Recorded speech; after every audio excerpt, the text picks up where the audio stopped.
Good morning, everybody. Please be seated.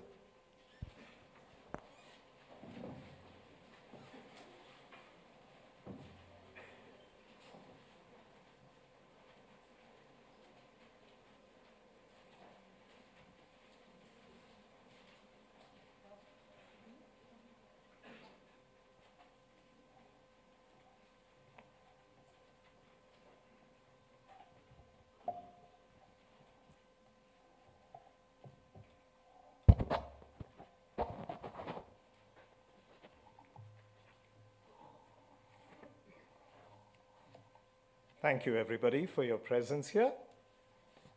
As always, we will begin the ceremony in the College Hall, commemorating our founder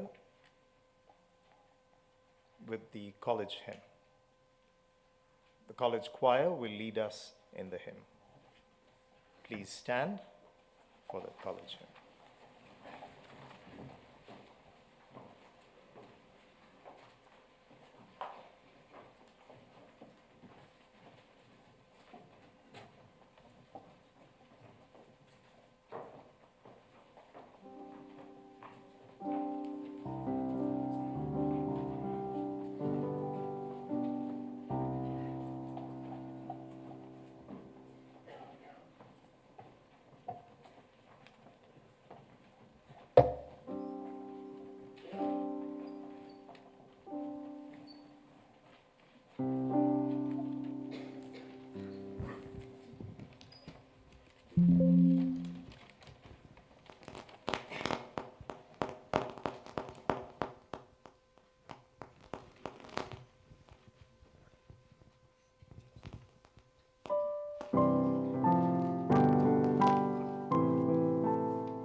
Thy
Please be seated, everybody.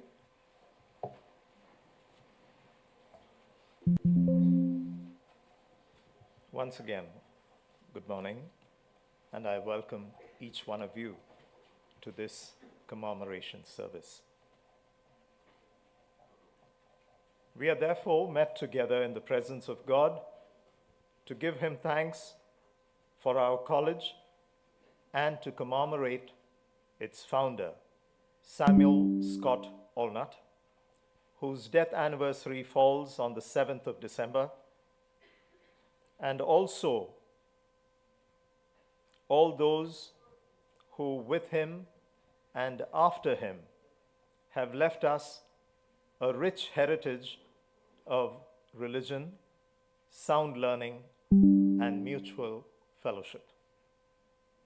St. Stephen's College is what it is today because of the commitment and services of those who, like Reverend Samuel Scott Allnut, have done their best and who have now passed on into the history of our college.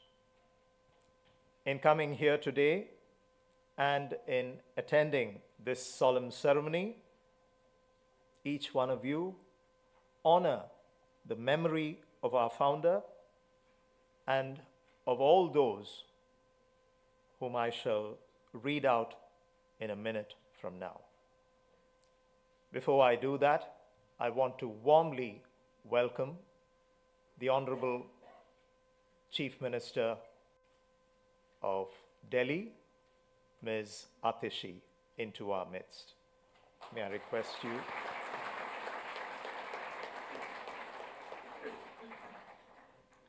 I will now read out the names of our founder and his colleagues and those after him who have contributed to what college is today. Samuel Scott Allnut, member of the Cambridge Brotherhood, founder of the college, and first principal 1881 to 1898. Henry Carlin, member of the Cambridge Brotherhood, lecturer in mathematics 1881 to 1883. George Lefroy, member of the Cambridge Brotherhood, taught in college 1881 to 1891, afterwards Bishop of Lahore, and later Metropolitan of India. Maulvi Shah Jahan, lecturer in Persian 1881 to 1907. Mahendra Nath Dutt, lecturer in mathematics 1882 to 1891. Pandit Vihari Prasad Dubey, lecturer in Sanskrit 1883 to 1894. John Wright, member of the Cambridge Brotherhood, taught in college from 1883 to 1902, second principal 1898 to 1902. P. C. Mukherjee, lecturer in mathematics 1885 to 1913. George Hibbert Ware, member of the Cambridge Brotherhood, taught in college from 1898 to 1906. Third principal of the college, 1902 to 1906. Sushil Kumar Rudra, taught in college from 1886 to 1923. Fourth principal, 1906 to 1923. Maulvi Jamil Ur Rahman, lecturer in Arabic 1887 to 1906. Falliot Sanford, member of the Cambridge Brotherhood, taught in college 1891 to 1892. Alexander Maitland, member of the Cambridge Mission, taught in college 1891 to 1894. Samuel Joseph Martin, lecturer in physics 1891 to 1906. Bertram Kerr Cunningham, member of the Cambridge Brotherhood, taught in college 1893 to 1896.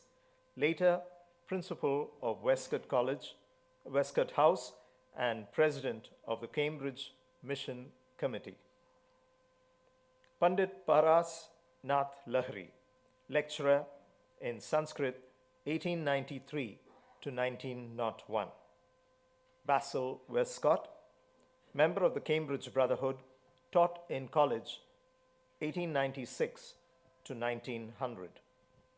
Gerard Burton, member of the Cambridge Brotherhood, lecturer in English and History 1896, and again from 1902 to 1907. Samuel A. C. Ghosh, old student, lecturer in philosophy 1899, 1910, 1913, and then 1918. E. Caleb, lecturer in philosophy 1900 to 1903. Pandit Raghubar Dayal, old student and lecturer in Sanskrit 1901 to 1915. Later, principal, Sanathan Dharam College, Lahore. John Godfrey Day, member of the Cambridge Brotherhood, lecturer in English 1902 to 1909. Later, Bishop of Ossory and Ferns and Primate of Ireland. Kubram, old student, lecturer in physics 1902 to 1922. Later, reader in physics. Bose, lecturer in philosophy 1903. Frederick John Western, member of the Cambridge Brotherhood, taught in college 1904 to 1909. Acting principal of the college from 1912, and later Bishop of Tirunelveli, and on retirement from India, Secretary of the Cambridge Mission to Delhi. Charles Freer Andrews, member of the Cambridge Brotherhood, lecturer in English 1904 to 1914, later given the name Dinabandhu Andrews by Mahatma Gandhiji. Maulvi Abdur Rahman, lecturer in Arabic and Persian, later Vice Chancellor, University of Delhi. Nishikanta Sen, lecturer in philosophy 1906 to 1925, later Registrar, Vishwabharati University, Shantiniketan. Khwaja Abdul Majid, lecturer in Persian 1908 to 1916.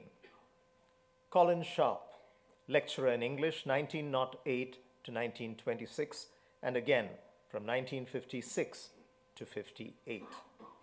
Charles Bowden Young, lecturer in English 1909 to 1940. Alan Judd, lecturer in English 1909 to 1912.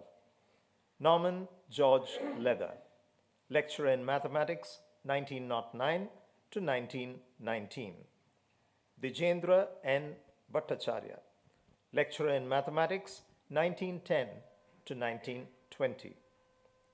Francis Frank Monk, taught in college 1910 to 1926, fifth principal of the college from 1923 to 1926.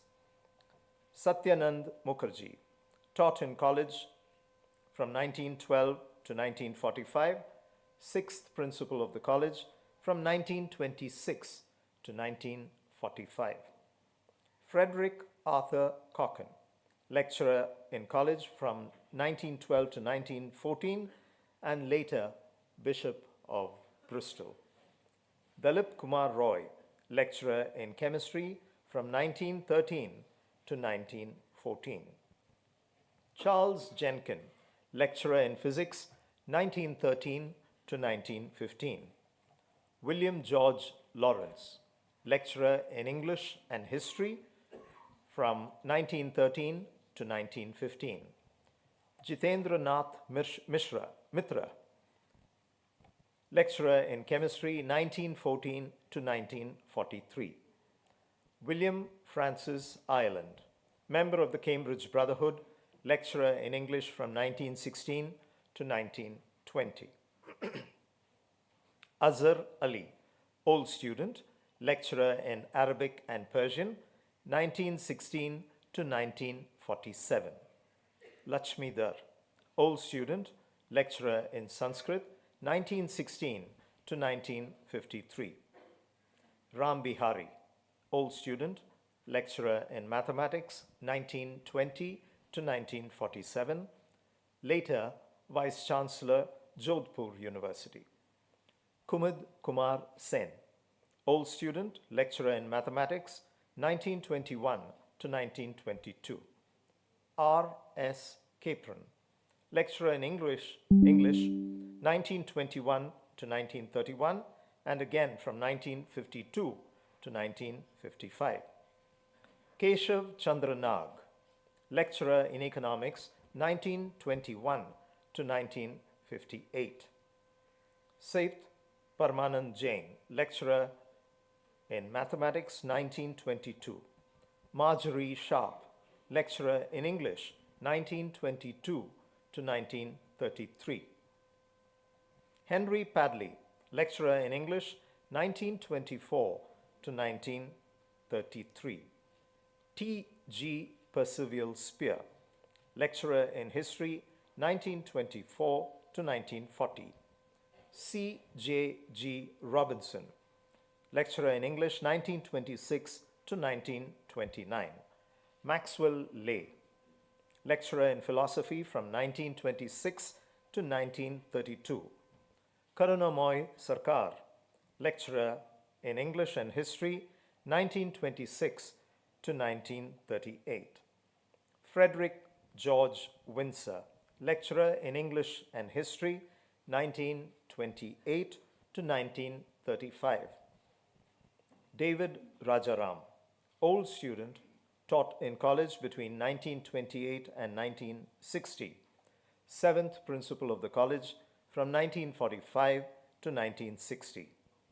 Ishtiaq Hussain Qureshi, old student, lecturer in history, 1928 to 1944. Later, Vice Chancellor of Karachi University and then Minister of Education, Government of Pakistan. Jeet Ram, old student, lecturer in economics, 1930 to 1931. Guy Bowden, lecturer from 1931 to 1934. Suniti K. Sen, lecturer in economics, 1931 to 1933. Salisbury Davenport, lecturer in philosophy, 1932 to 1938. Samuel Datta, old student, lecturer in English, 1933 to 1936. Rupert Anand, lecturer in English, 1934 to 1937. John Kerr, lecturer in English, 1935 to 1938. Charles Mundry Cocken, lecturer in mathematics, 1935 to 1940. Sudhir K. Bose, old student, lecturer in philosophy, 1937 to 1967. Atul Kumar Mukherjee, old student, lecturer in mathematics, 1938 to 1940. Suchidudlal Das Gupta, old student, lecturer in history, 1938 to 1941. Adi K. Sarkar, old student, lecturer in history, 1938 to 1939. Yuruk Rastam Kapadia, old student, lecturer in history, 1939 to 1978. Michael Gloss, 1938 to 1942, then again he was a lecturer from 1945 to 47, and then taught at the Islamia College in Peshawar in Pakistan. Harold Lukes, lecturer in English, 1939 to 1942. William Adisheshaya, lecturer in philosophy, 1940 to 1951. C. E. Walker, lecturer in English, 1940 to 1956. Madan Mohan Balla, lecturer in English, 1940 to 1965. R. C. Lorimer, lecturer in English, 1940 to 1948. Prabhulal Bhatnagar, lecturer in mathematics, 1940 to 1956. Harivansh Kochar, lecturer in Hindi and Sanskrit, 1941 to 1952. Gilbert Hott, member of the Cambridge Brotherhood, chaplain of the college from 1943 to 1944. Premnath Bhalla, old student, lecturer in history, 1944 to 1946. Robert Ian Shankland, lecturer in history, 1946 to 1973. W. A. W. Jarvis, lecturer in English and chaplain, 1946 to 1962. Satish Chandra Sarkar, old student, taught in college, 1947 to 1972. Eighth principal of the college from 1960 to 1972. William Shaw Rajpal, lecturer in English, 1947 to 1984. Ninth principal of the college, 1972 to 1984. Naresh Chandra Roy, lecturer in economics, 1947 to 1984. Anderson V. Benjamin, old student, librarian and member of the staff, 1948 to 1964. Mahajot Sahai, old student, lecturer in philosophy, 1948 to 1950. D. C. Ghosh, old student, lecturer in economics, 1949 to 1974. B. N. Ray, lecturer in philosophy, 1950 to 1958. S. B. Yogi, lecturer in Sanskrit, 1952 to 1979. Balbir Singh, lecturer in economics, 1955 to 1974.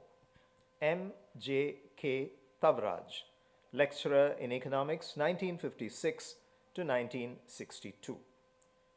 Mujbir Rahman Qureshi, lecturer in Urdu and Persian, 1959 to 1974.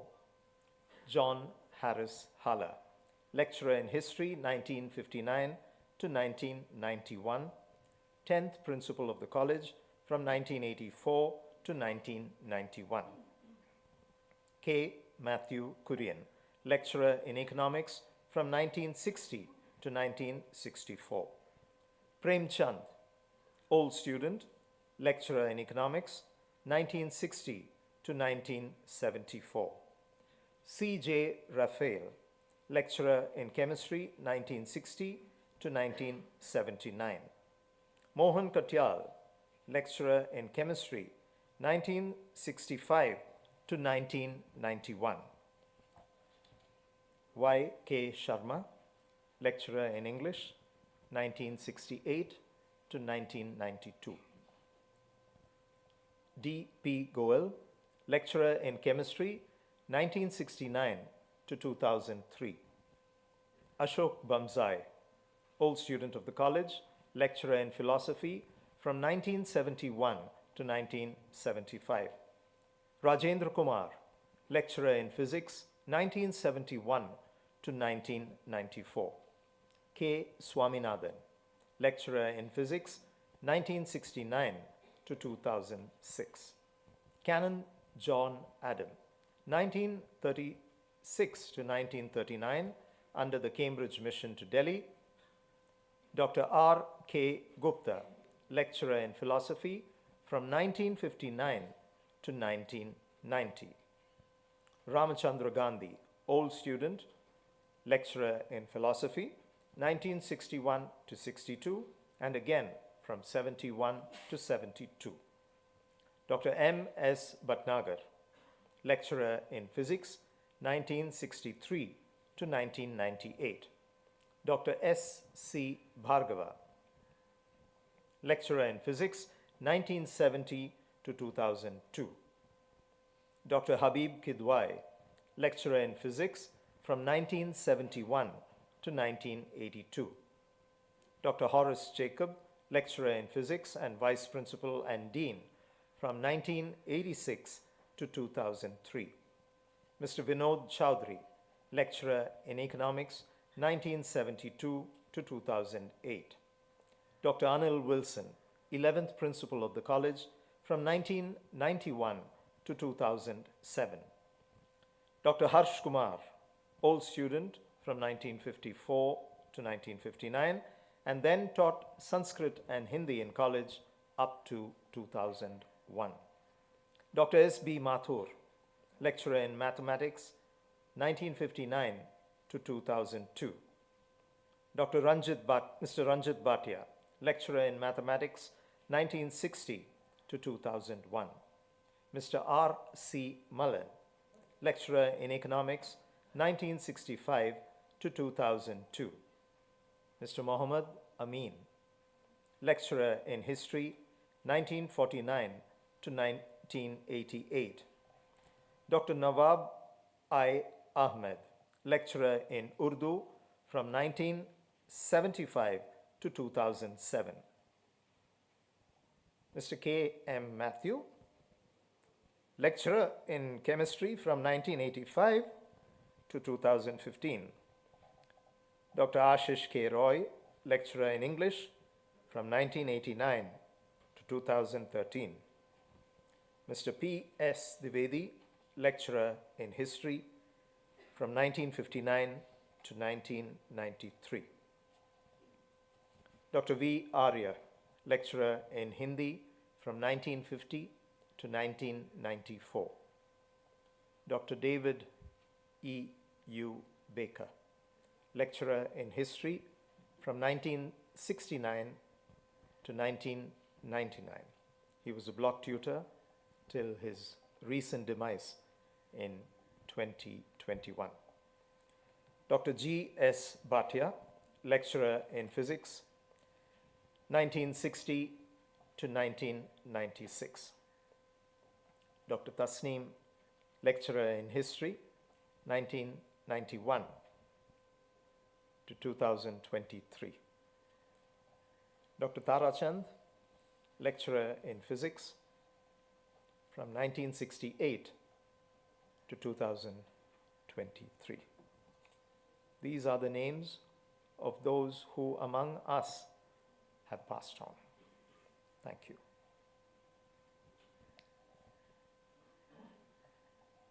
May I now request our chairman and the Bishop of Delhi, the Right Reverend Dr. Paul Swarup, to lead us in the prayer of thanksgiving. We rise.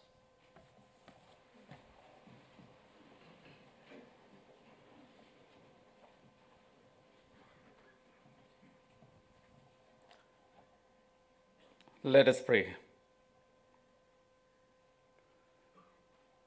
Let us then give thanks to the Almighty God for the lives and examples of these men, and let us pray that as we have entered into the labors of these people, so also other men and women may enter into ours for the greater glory of God, the pursuit of truth, and the service of humanity.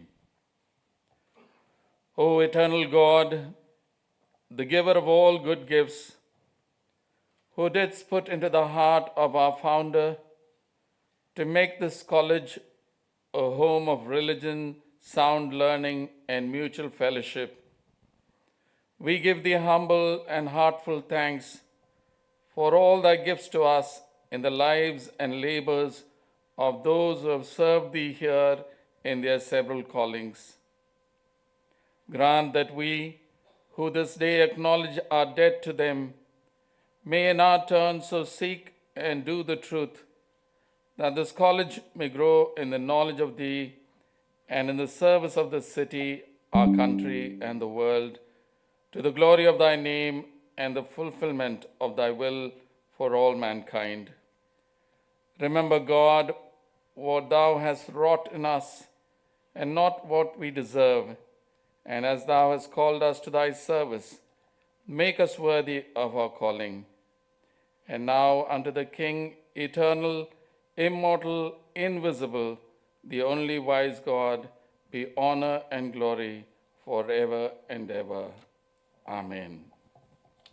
Please be seated.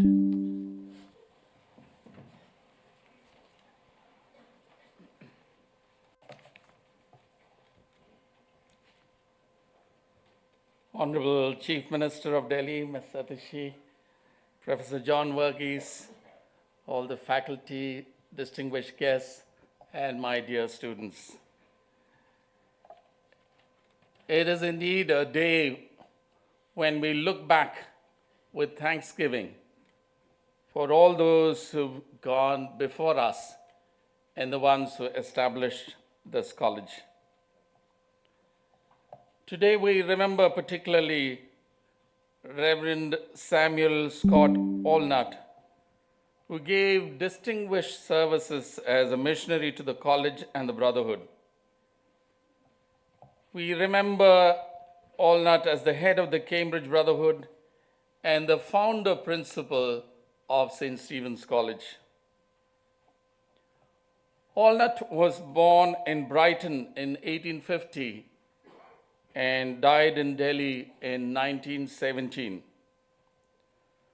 Of the 67 years of his life, he served 28 years as a missionary and a member of the Brotherhood.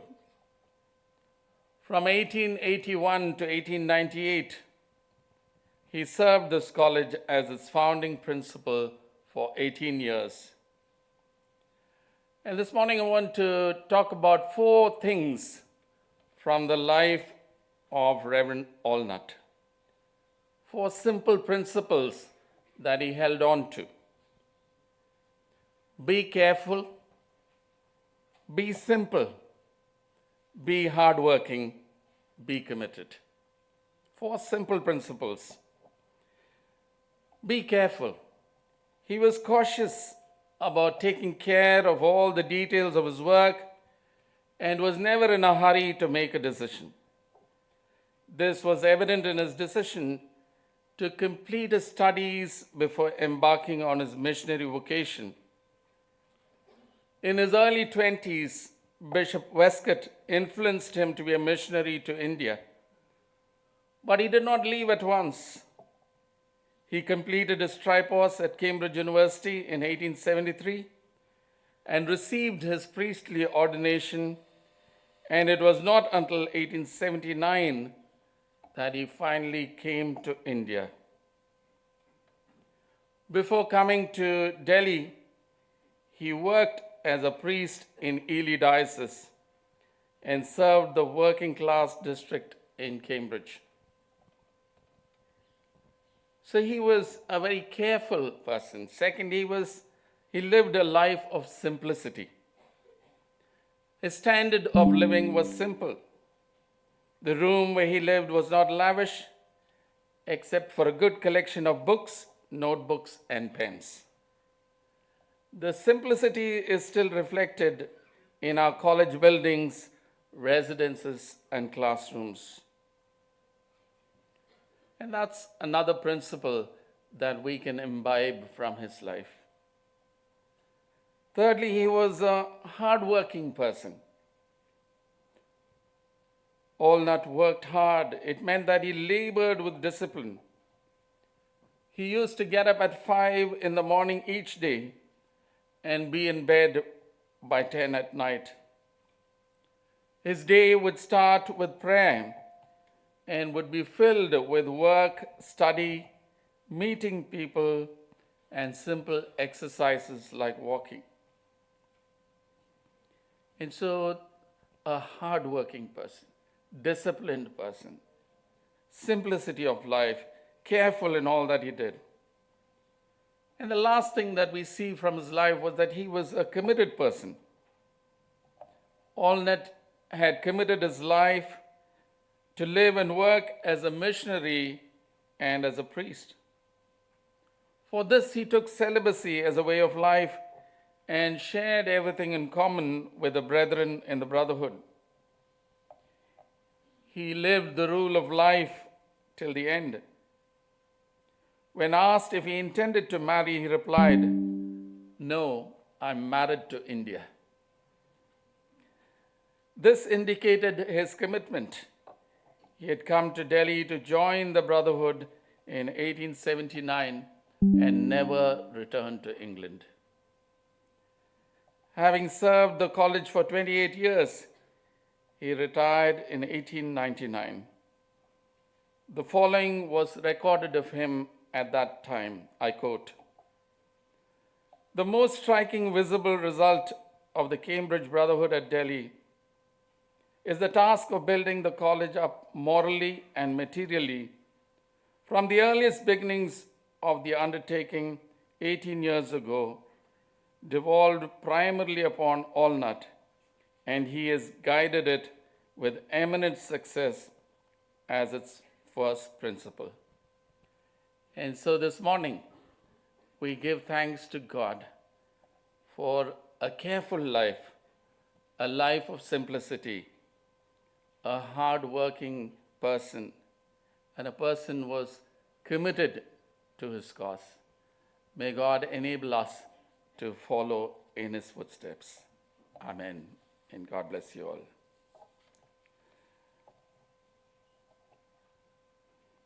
I've also been given the privilege and joy of welcoming our Chief Minister, Ms. Atishi, into our midst this morning. And so a little introduction about Ms. Atishi. Ms. Atishi is the youngest Chief Minister of the government of the National Capital Territory of Delhi.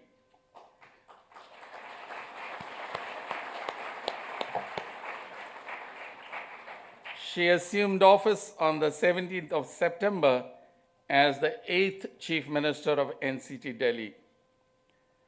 Ms. Atishi is a former student of this college, having graduated with a BA in History in the year 2001. She then went on to the University of Oxford, where she completed a master's again in History, securing a Chevening scholarship. In 2005, Ms. Atishi went to study at Magdalen College, Oxford University as a Rhodes Scholar. Even as a student, Ms. Atishi was concerned for her fellow students. In the 2001 yearbook put together by the outgoing batch of that year, 3 of Atishi's friends, Rahul, Partha, and Amrita, describe her as, and I quote, "Through Sheikh Sock, so we came to know the person with big eyes and a large smile called Atishi. And since then, Rahul found the sister he never had. Partha found an affectionate friend with a difference. And Amrita, away from home, found the emotional support she needed so badly. Atishi, you make us want to be better persons." End quote.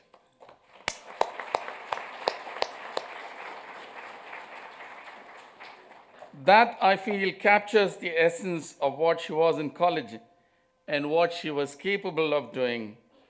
I hope as a young leader, she will continue to be a leader who will want each one of us to be better persons and lead by example.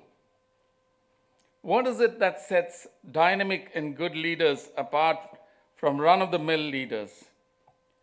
Education is an important element.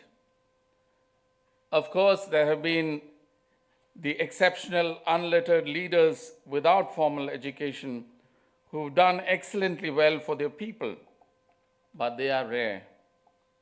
Ms. Atishi is someone whose education and whose background in education not only stands her in good stead, but importantly, she puts her knowledge into action. That is a good practice. Concern for others, especially those who are among the weaker and less privileged, is the mark of a charitable leader. I hope and wish that Ms. Atishi will continue to be compassionate in her work, given the great privilege and responsibility that she shoulders. Principles and values are hallmarks of good leaders. Gandhiji, C.F. Andrews, and Rabindranath Tagore are some examples of people who led and lived their public lives by their principled thought and action. As a daughter of this college, I'm confident that Ms. Atishi will continue to uphold the traditions of excellence and service that sets St. Stephen's College apart. I'm very happy to welcome Ms. Atishi to deliver the Founders' Day address. Ms. Atishi.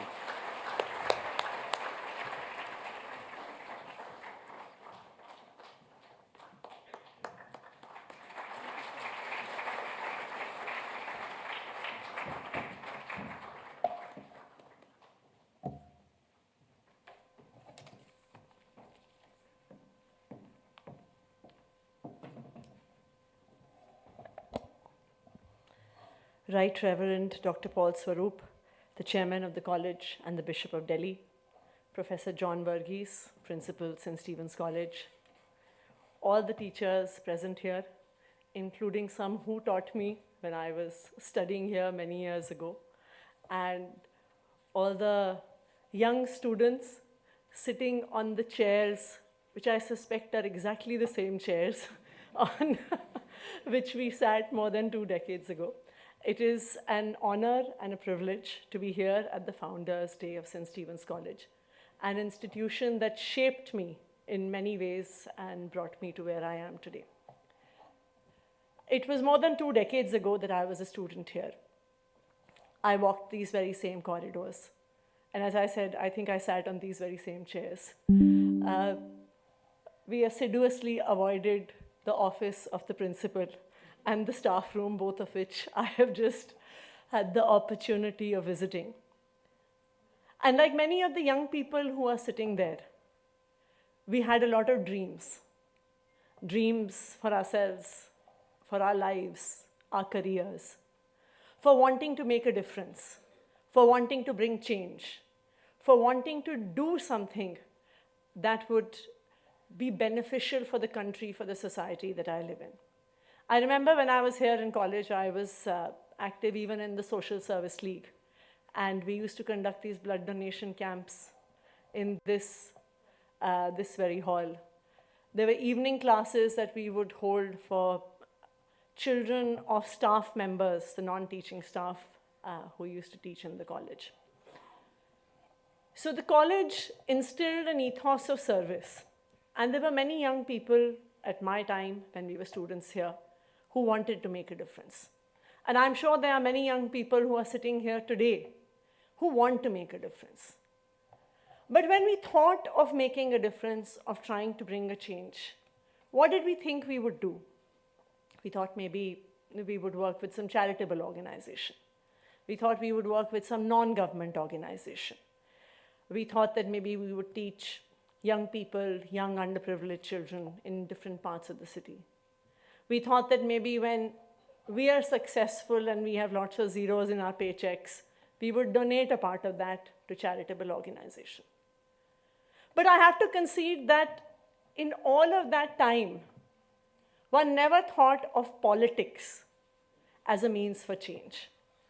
And the reason it's interesting is because, in fact, I remember that at that point of time, the son of a sitting chief minister of one state happened to be a classmate of mine.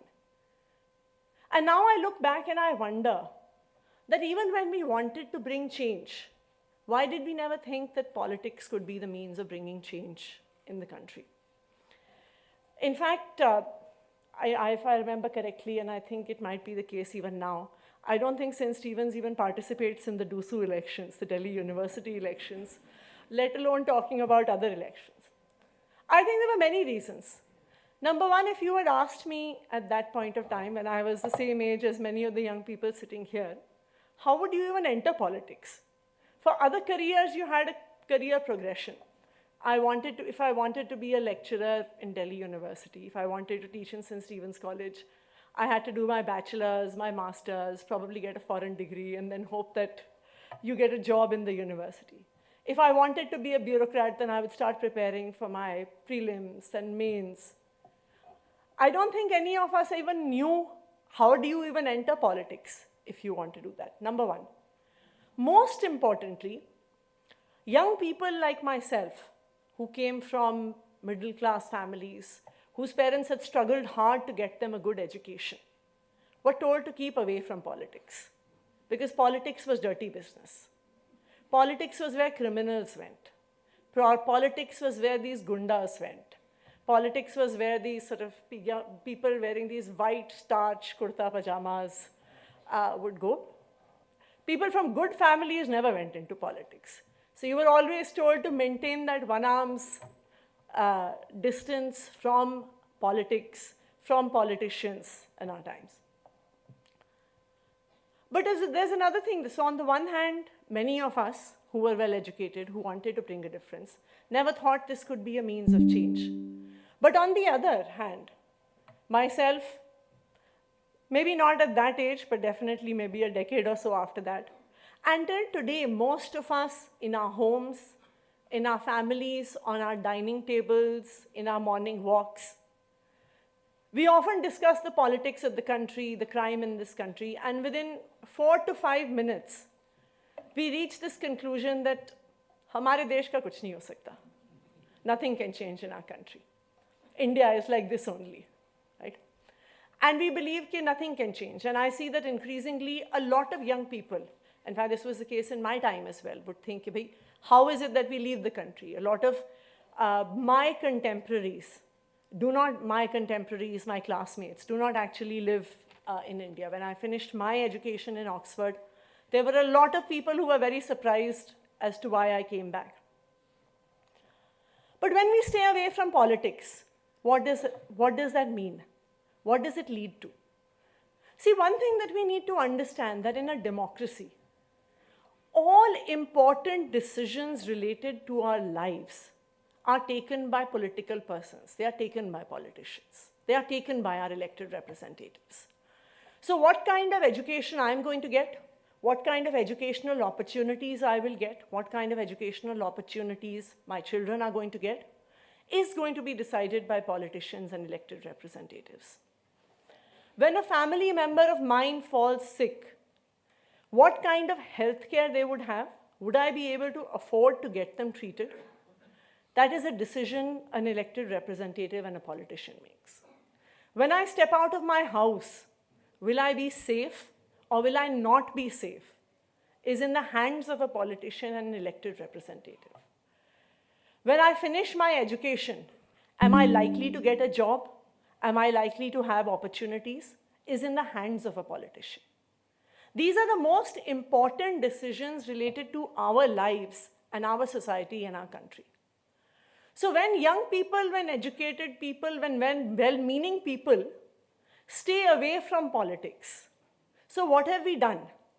We have left the most important decisions of our life and the most important decisions related to our country in the hands of the worst kind of people.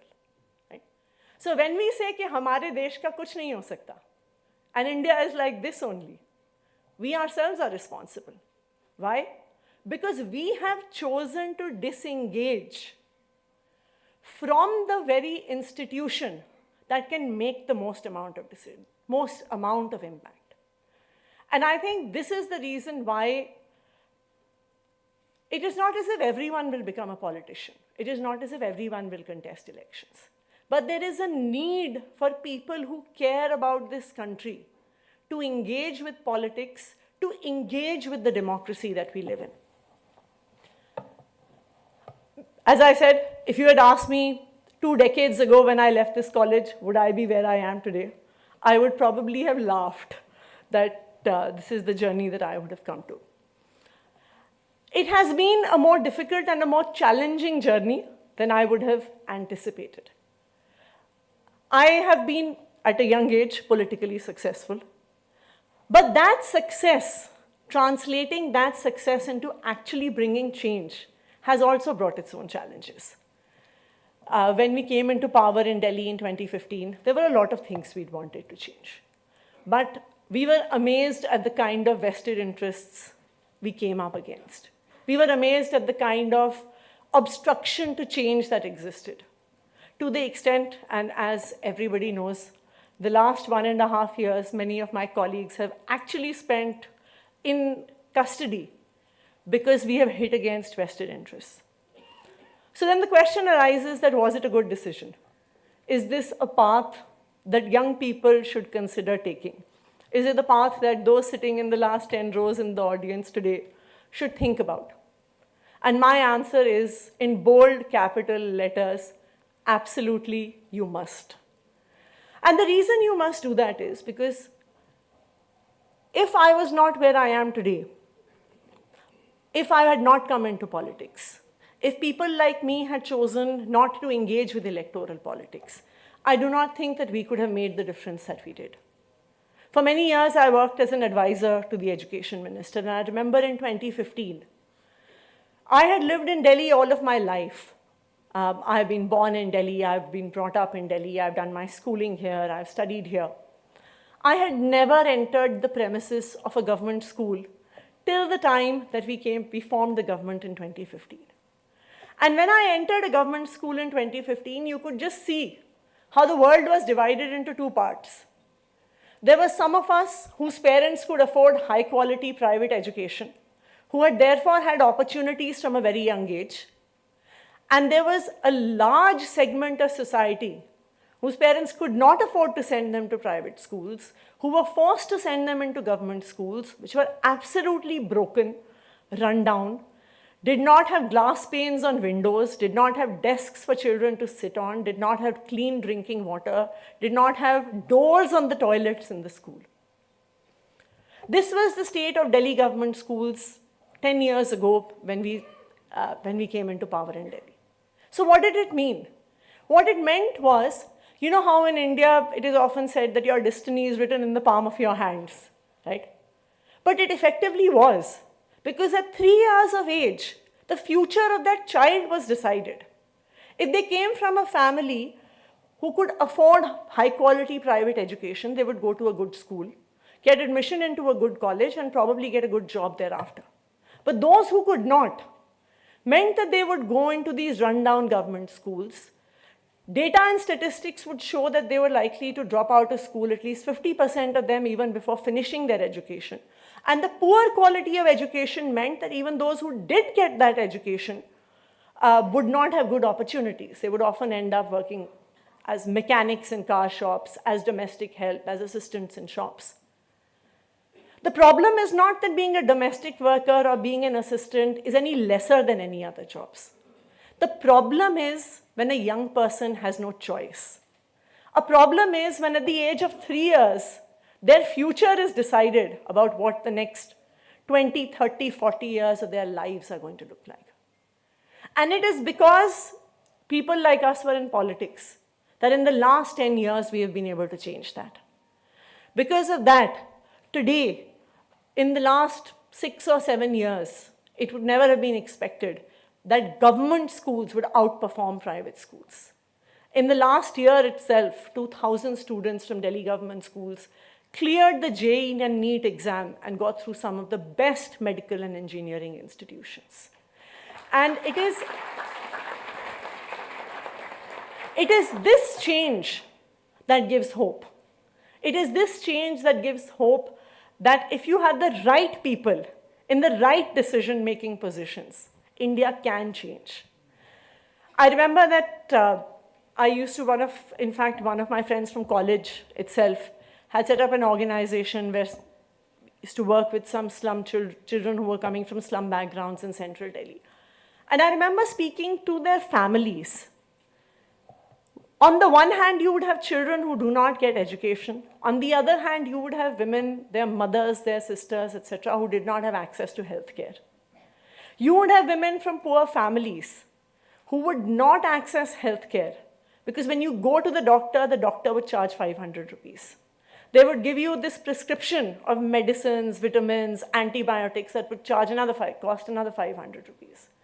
They would suggest tests that would cost another 500 rupees. So 1500 rupees may not mean anything, may not mean that much to us. But to a low-income family, and to the woman of that low-income family, it meant that it would spoil her budget for the month. And therefore, she would choose to suffer her ill health, but not access healthcare. And it is because that there were right people in the right decision-making position that today primary healthcare in Delhi is accessible free of cost. Why just healthcare? In the last few years, I've seen that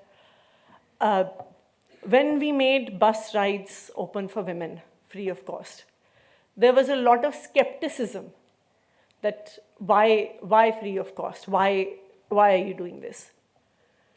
Today, the stories of young women who are able to have opportunities for higher education because their parents don't have to pay for their travel, of women, especially from low-income backgrounds, who can participate in the workforce, travel a distance from their homes, even because the reality is that women still get paid lesser than men for the same kind of jobs. So even for those women who could not travel to a distance for better jobs because the economics did not work out because of the cost of the travel, now have economic opportunities. 11 lakh women per day are now stepping out of their homes because the right policies were put in place. So yes, it has been a difficult journey. It has been a tough journey. But it has been a worthwhile journey. It has been worthwhile because of the change we have been able to bring in and the impact that we have been able to have. So when all of you are sitting on your dinner tables, and when all of you are having your morning walks, and when all of you read the headlines and see the often discouraging pieces of news regarding our country and our society, I would only say that it is not that things can change. India can change, and we are the ones who can bring the change. So I always urge a lot of the young people whom I meet, and especially well-educated, well-meaning young people, that if you do want to bring a change in your country, you will have to engage with the politics of your country. You will have to engage with the democracy of your country, because that is where the decision-making of this country lies. And if we want to bring change, we cannot leave that decision-making in the hands of what we discussed were the worst kind of people in our society. So it is not as if that many of you may choose that we don't want to enter politics. Then what do? Then be engaged citizens. Engage with your elected representatives. My own experience as an elected representative, as an MLA, as a minister, as now as a chief minister is, what people say matters. When someone from my city, my constituency comes to me with a problem and repeatedly comes to me with the problem, as an elected representative, as a democratically elected representative, I have to listen. And that is the strength of democracy. In many ways, I often feel that the democracy is like the market. Like in the market, you talk about demand and supply, right? So whatever we demand, we say that the market supplies. Democracy is also like that. Whatever the citizens of the country demand, the political class will supply. So when we as citizens choose not to engage, then we are letting someone else make those demands. I know as a politician that when every 5 years I have to go knocking on people's doors, and this is not just about me or my political party or my government or Delhi. Any representative, any politician in any part of the country, if I know that when I'm going to knock on people's doors 5 years after I'm elected to ask to be elected again, and if every household is going to ask me, क्या आपने school ठीक किया क्या? आपने अस्पताल ठीक किया क्या? Did you provide employment opportunities to our young people? If I am going to be asked that question, if any politician is going to be asked that question, every politician will improve the schools in their city, every politician will improve the public healthcare system in their city, every politician will work to make our country safer and more secure for every citizen. So what change happens in our country is not in anyone else's hands, it is in our hands. And if change is not happening, and if we feel that there is a problem, then it is not just others who are responsible, all of us who are responsible. Because as citizens of this country, we are going to get the governance that we ask for. So today, on this hallowed occasion of the Founders' Day of St. Stephen's College, this college has produced a lot of alumni, a lot of young people who have gone out in the world and been extremely successful. I would like to urge all these bright-eyed youngsters who are sitting here that yes, be successful in your career. Look for good jobs. Look for opportunities. But remember that every action that you take shapes the country that you live in, shapes the society that you live in, and the future and the direction of our country is not in anyone else's hands, it is in our own hands, and we can shape the direction of this country. Thank you very much, and all the best to all of you.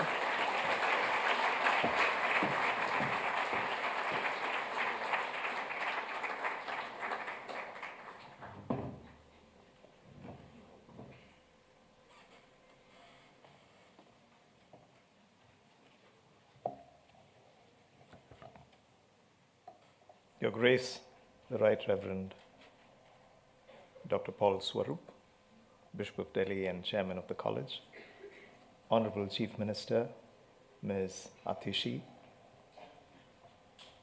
my colleagues, alumni, distinguished guests, and junior members. When I requested the Honorable Chief Minister if she would be willing to come and address all of us on Founders' Day, the response was immediate. Immediate. Before I could go to another message on my phone, I got the response. And she said that she would be delighted and very happy to come to college.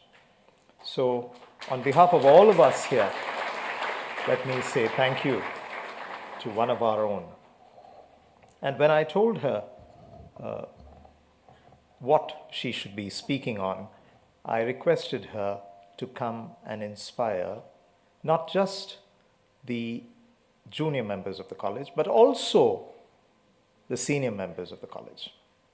And it may seem a little strange that I've asked a former student of the college who is now in one of the most responsible positions in this state and in this country. She delivered, as we have witnessed, a speech which has inspired both the junior members and the senior members.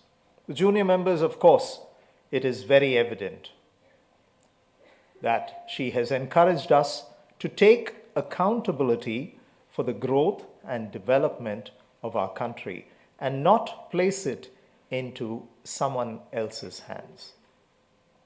Thank you very much for that, Honorable Chief Minister. But I'm also going to say thank you to you for having encouraged our teachers on this day indirectly to be aware of the great responsibility that we have in molding each of our children, every single one of our children, to be aware of what is possible. If we have a chief minister here who, as advisor to the government of Delhi, later as MLA, then as minister, and now as chief minister, who has made a difference to the quality of education, like she just described, government schools who are now better, which are now better than private schools. And I actually gone and visited and interacted with both the children and the teachers at these government schools, not very far from here. If they have become so good, we must understand that what our Honorable Chief Minister has shared with us is not an impossible dream. And just as how the students must do whatever it takes to live up to that expectation, as teachers, we too need to nurture each one of them through our classes, through our societies, through our games and activities, so that they can go and become just like our Honorable Chief Minister of Delhi. I'm also very grateful to our Bishop and Chairman for reinforcing in all of us, especially the teachers, what we ought to be by reflecting on the 4 qualities that characterized Reverend Samuel Scott Allnut, our founding principal, whose memory we cherish and respect this day. He reminded us, the Bishop reminded us, that we need to be careful, just like Reverend Samuel Scott Allnut. The Bishop reminded us that we need to be simple, just like Reverend Samuel Scott Allnut. His Grace reminded us that we need to work hard, just like Reverend Samuel Scott Allnut. And finally, the Bishop told us that we need to be committed, just like Reverend Samuel Scott Allnut. These are not qualities which are outdated. You may have technology, you may have advances, we may have many things going, but these qualities are eternal. And if we want our children to go and make a difference, not just in their college or in their community or in their state or the country, but if we want our children to go and make a difference in the world, these 4 qualities must be inculcated. We have a tradition of all of these 4 qualities, but we need to sustain and improve each one of them. I'm grateful, just like all of us are, for all those who've gone ahead and made a difference to this institution and through this institution to our country. And I'm urging each one of us, both senior and junior members, and every member of the St. Stephen's community, to do their best so that we can make a huge positive difference to the world. Thank you very much, Your Grace. Thank you very much, Honorable Chief Minister, for what you have come and inspired us with. We're very grateful to both of you. I'm also very grateful for each one of you present here. Your presence adds to the value that we place on those who have created college. And college, as we know, is not a fancy building. College is not even the wonderful lawns that we have. College is each and every one of us, senior and junior members. And today, when we remember all of those who've contributed so much to college, it is also a way of reinforcing. And it's also a time for us to reaffirm the fact that we will continue to do what those who've gone before us have done. Thank you very much for your presence here. God bless each one of us.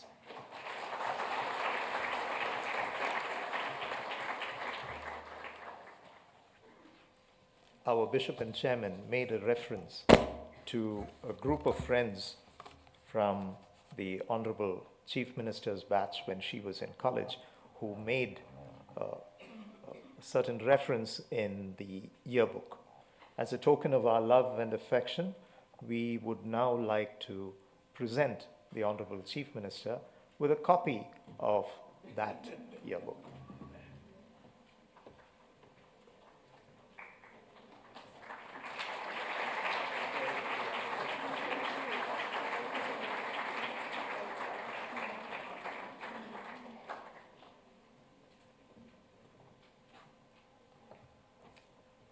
The ceremony in the hall has come to an end. We now have the traditional photograph of the faculty along with our honored chief guest and our chairman outside on Andrews Court, Andrews Lawns. While the photograph is being taken, may I request our distinguished guests and our junior members to please move to the mess lawns for a small refreshment. Our Honorable Chief Minister and the Bishop will join you soon after the photograph. Please remain standing while the Honorable Chief Minister and the Bishop and colleagues move out to Andrews Court. Thank you, everybody.